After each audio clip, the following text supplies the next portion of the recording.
Thanks, Eric, for coming on the podcast. Really excited to have you. We've talked a couple of times before, and I'm personally really excited about what you've been working on. So I'm glad to have you on to chat more about it. Maybe to get started, if you just take a minute and introduce yourself and tell us what you've been up to. Yeah, man. Thanks for having me. Highlight of my Friday. So appreciate it. Yes, my name is Eric Harrison. I'm the co-founder and CEO of a company called Thrive, which is a peer group driven community for founders at pretty much every stage. So it's like half strategy, half therapy. You get a bunch of people together. They get to talk about all the hard parts of running a company that they don't get to talk about with other people and help each other solve challenges, which is pretty cool. Have therapy without the license. Yeah, exactly. Exactly. We just ask good questions. Yeah, no, that's awesome. And to help people therapy themselves. That's cool. So how long have you been doing that for? So quit my job in October of 2023. So coming up on 2 years here in market, about a year and a half. And like everything, you learn a lot. The 6 months, year point you get into doing this, and you pivot a couple times, but it's the coolest thing I've ever done by a mile, just because you get to meet so many fascinating people who have these like very interesting backgrounds and super cool stories. And it's cool to just learn from those folks. Do you sometimes feel like your life is boring by comparison?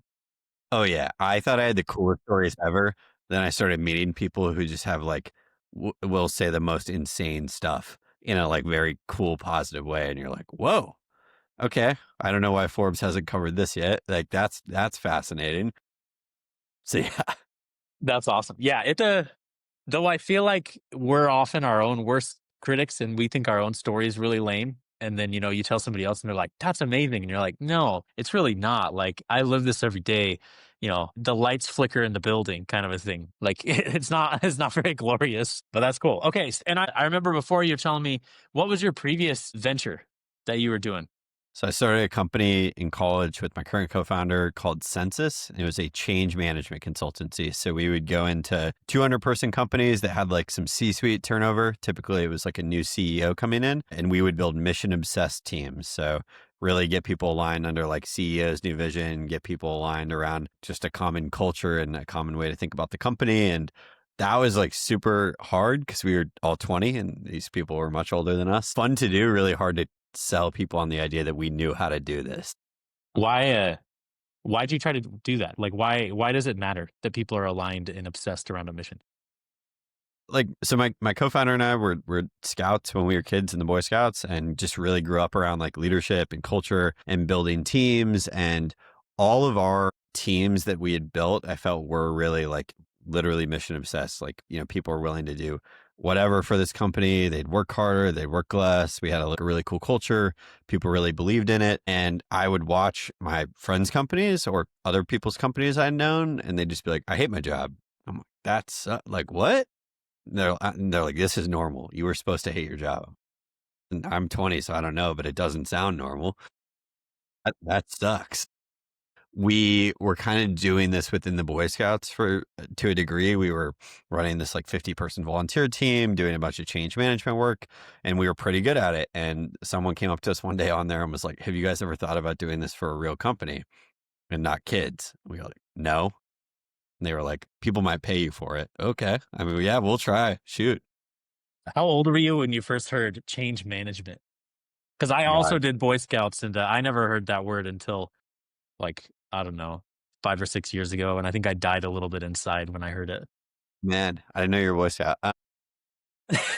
Maybe like when I built the company, Yeah. what my guess is I described to somebody what I was doing, and they were like, "Oh, you're a change management consultant." That's probably how I learned what it was.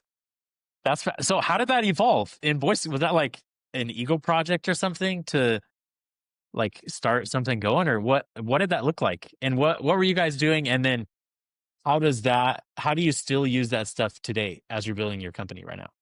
Yeah, I mean, we like were all on the national level involved, and we had built this Sweet. Okay. program that was designed to so you can keep this or cut it out. I don't care. You know what the Order of the Arrow is?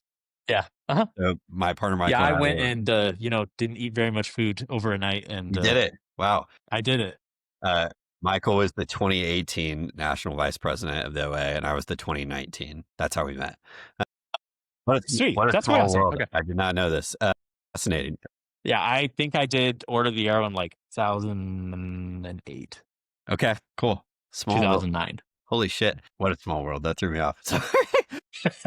So we were involved nationally in that, and we had built this like coaching program for like lodges, like basically like the equivalent of a local fraternity chapter to go in and help them grow. And we had a team that did it, and there was no like recipe for success. It was all like, how do we make the lodge leader like a better leader, and how do we help like their advisors support them better?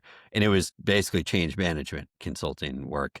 The lodge leader being a teenager or an adult? Yeah, kid. Yeah, yeah. Okay, yeah, okay. The like 16 to 20-year-old. It's like Yeah, in a lot of these cases, they just had a bad advisor, that like wasn't mentoring them or coaching them. And we kind of come in and give them some confidence and coaching and guidance and just say, look, we were in this spot like 3-4 years ago, see if we can be helpful. And we ended up building like a 90-person volunteer team of people who had that position like 4 years ago or 5 years ago. And wow. went in and we were like, it's still going on. We built in 2020 and they still work with like lodges today, which is pretty cool. We had scaled that up and we did it for 2 years. And then, you kind of hit a point where we're like, oh, we're like 21. We should probably stop doing this. 22. Yeah, So like our predecessors took over and then we were like, well, we really enjoyed doing this same type of thing. Some people think we could make money on it. Maybe we should go try to see if we can. that's wild. Yeah, that's a cool story. I mean, I figured there was something that made you think that you could actually go and impact businesses. And I think that's one of the like my biggest takeaways from Boy Scouts was, hey, I actually can do like real things. And like I can actually have an impact and I don't have to be, the most seasoned person in the room to do that. Yeah. There's And all this yeah, stuff that I think I took for granted that it taught me. Like when I worked at a startup, there would be people that would lead meetings and you just like watch them crumble. Like they are fearful yeah, to get up in front of 7 people and talk. And I was like, or you'd bring an agenda to a meeting or you'd like run a very simple event and people are like, an agenda? This is like, is this not normal? Like I've yeah. never worked in corporate very long, but my friends have been doing this since we were 15. So there was a lot of that I took for granted that I think it taught me confidence and just preparedness and event planning, all this basic stuff. Yeah, that's so funny. I often have think back of times we went on one. So I grew up in Minnesota, and we would do a lot of winter camping. And you have to like be a little bit more intentional winter camping because if you like leave your water outside, you don't have water in the morning. Now you have ice. Um, and I can remember when I was like 13, we uh we went on a camp out, and like the scoutmaster and the other leader or whatever was like, cool. There's a bunch of us. We're like 12, 13. He's like, great. Don't wake me up until breakfast is ready. And it's like 15 degrees outside or whatever. And we like all wake up, and we just like stumbled our way into probably making something that like wasn't that great, but it was like breakfast. Yeah. And I think about that all the time and like, oh, having somebody who challenges you and just like sets a high bar and is like, you'll figure it out was huge. Is way huge. So, I mean, I think about that like with my kids, and it's like, okay, it's always so much easier to just do it yourself. Yeah. You But really do learn a lot, like jump in the water and learn how to swim, which was like yeah, half of growing up in that environment. yeah, that's awesome. Okay, so how has that influenced what you're doing now with Thrive? Yeah, I mean that company taught me a lot. One, we unfortunately ran the whole thing out of cash like after 2.5 years and just didn't really figure out how to scale it. But I think it taught me that I could build a company. We figured out how to make more than 100 grand when we were 20. I wasn't like very sustainable or scalable, but we made it. And I was like, okay, if I can learn a little bit more about how to build this the right way, I think I could really pull this off. So all of our clients were like these like 100 to 300 person companies. And I would watch these people go in and manage these big teams and watch employees get like very inspired and motivated. And people would act like they'd follow this person off a bridge if they asked them to, right? I'm like, God, that's like so dope.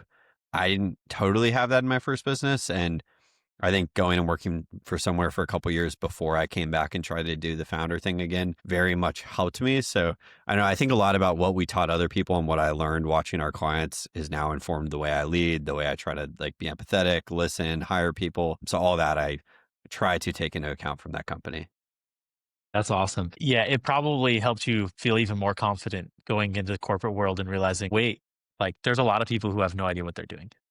But yeah, that Like, actually very much helped me, was fascinating. And even in this business, I think I came in with even still a little bit of imposter syndrome. Like, what if this doesn't work out again? Talking to people who run like $20 million companies every day and having them tell me, dude, I do not know what I'm doing. I am just as clueless as everybody else. Done this long enough that I've just figured it out, got a little bit lucky, had a good team around me, had a supportive partner. And I was like, oh, fascinating. Like, it doesn't ever, okay, interesting. And you just hear that from a lot of people, I think. Like, there's no playbook for this. You just got to dive in and jump and hope it works out.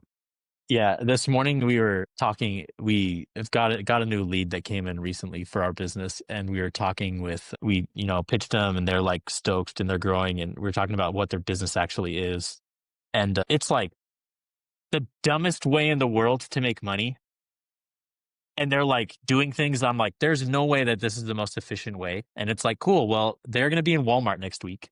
So, like they're huge Right. and they like can barely sustain their growth. And so like we're going to be able to help them a lot to like hire people who are going to fit and stay. But it's just wild to think, there's a million ways to make money and people just stumble in it. And it's fun. It makes me more excited about, the future. And that idea that you mentioned before of like, is work supposed to suck? Yeah. Some people think so. I I think most people that are like our parents' age in particular, like, that is normal, Yeah. it's Which is depressing. depressing. Yeah, yeah. I mean, I hear, man, my friends who are not founders, we'll hang out and we obviously have like a little bit of different priorities and a little bit of a different life. And they live for the weekend. Like not enjoying what they do every day is normal. And I'm like it's like we're 26. Like you guys going to do this for your whole life? Like, that's just depressing to me. I'd rather fail 600 times at my own thing than just be willingly miserable. Yeah. So how have you seen, I'm sure within Thrive, there's a distribution of how good people are at having that for themselves in their business, and then also building out teams that actually love what they're doing. What have you seen with that? How are people building out teams where they're, more mission driven, they're aligned with what they're doing, and they just love it? I'll be honest, I actually think people don't really know how to do that, at least at scale.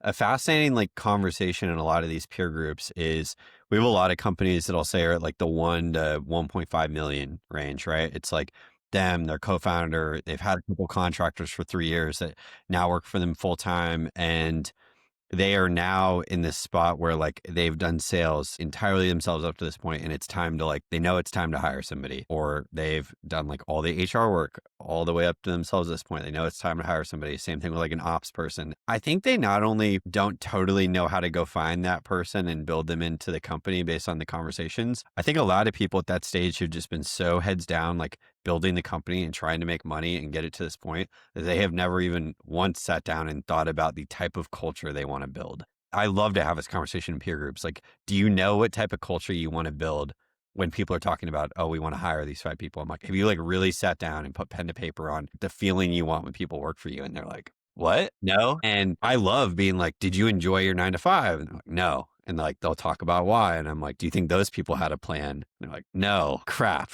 Okay.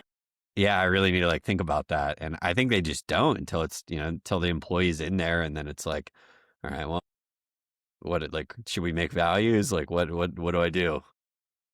Yeah, then they're like, "Oh, cool, we need culture. Let's have a pizza party once a Right. month." Right. Yeah. Remote. It's like, I don't know, I'll give you a DoorDash gift card and we can hang out on Zoom. Yeah, I mean, during COVID, they did what? They like hire a bartender to come on the Zoom meeting, and they like ship everybody their own like. Yeah. Yeah. Literally. Yeah. Our first company, we would like meet at night and we would send everybody a $20 DoorDash gift card if we like had a big client win or did something cool. And it would be like, all right, everybody try to order your food and get it here by At the same time. 7:15, and we're going to try to eat it on camera. It's like, one guy's like, oh, mine came at 6:30. I'm not waiting. And it's like, whatever. That's so funny. Yeah, it's it is interesting to see, even like the thing you described, right? Where it's these, couple 2 to 5 people, they have a business that's, rolling, it's growing, and they've never even thought about what they want their experiences to be, like what they want their culture to be. Uh, it's nuts how frequently we see that in like massive companies, right? We're working with somebody, $500 million a year, been around for like 50 years. Yeah, like no core values. When we were like, hey, what do you like? What do you guys, like, what are your core values? They're like, yeah, well, we've toyed around with it recently. I'm like, you guys employ over 1,000 people, See, and I you think keep it's tough growing. too. When you get over like 5 people, there's all these norms that exist. So then when you try to change it, it's harder because you've actually got people that like resent the idea of it because they worked there for 5 years and never had to, try to do anything like that. If on year 7 you did suddenly decide it's important to like read the mission at the beginning of every day, yeah, people are going to be like, "What the hell?" If that's what they've done from day one, it gets normal to them. Yeah, and then you also end up hiring people who fit that better. Yeah, 100%. Yeah, if you're just honest in the hiring process, I think about like this is literally what the day to day looks like. This is how serious we take this. This is what people believe in here. This is what we don't believe in. Even if you get people that are like, that sounds awful. I don't want to work in that. Good. Like, cool. I mean, you figure that out sooner than later. So what's Thrive's core values? Oh man, you're gonna put me on the spot like this. I knew it was coming. Do you have them? I literally am like roasting the type of company that it says this, and then I'm like, oh yeah, It's okay. that's awesome. I have them hung up on a wall out here. Yeah, I mean, so we have them, and we went through like I thought a cool exercise to build them, but I will admit we're like awful at reinforcing them. My first company, we like read these all the time in team meetings, and people would shout out other employees for like exemplifying them. We just don't do that here. Like they're just theirs. It would actually be beneficial for us to take it more seriously because they're important. Ours are like do the hard things first is one of them. God, see, I'm like literally actively forgetting them in real time. Do do the hard things first. We've got like love one another is one of them. Like we just want people to generally enjoy the stuff they do. We have like a give everything you have, which is not like work 20 hours like a day or anything. It's like in the space where you are involved in work, like just be very committed to helping the company solve problems or helping your coworkers show up for things, and then trust yourself. Like we really want people to know, like we hired them because we think they're smart and they are It's smarter awesome. than us at specific things probably. So if you get on a call, like trust that even if you don't know the answer, like we hired you because we think you fit into this culture and can be able to figure this out or problem solve. So it took me a minute to get it through Hey, there. yeah, no, they warmed up. They warmed up and came back. The I mean, it's really powerful when your core values aren't just like some random thing that you threw together and you don't try to live it. Like it's obvious as you started talking about those that it's like, oh no, you actually believe that.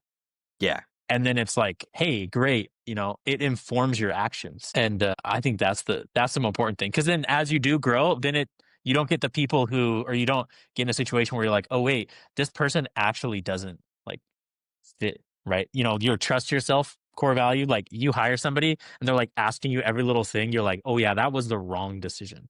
Yeah, I think they are great base measures of knowing this is how we want people to behave. It's like how we want clients to think of how our people should behave. Yeah, I mean, I think it's important to have good ones, I think, and not just like integrity and stuff. Like same day communication to clients is like mega important to you. Like find a way to work it in.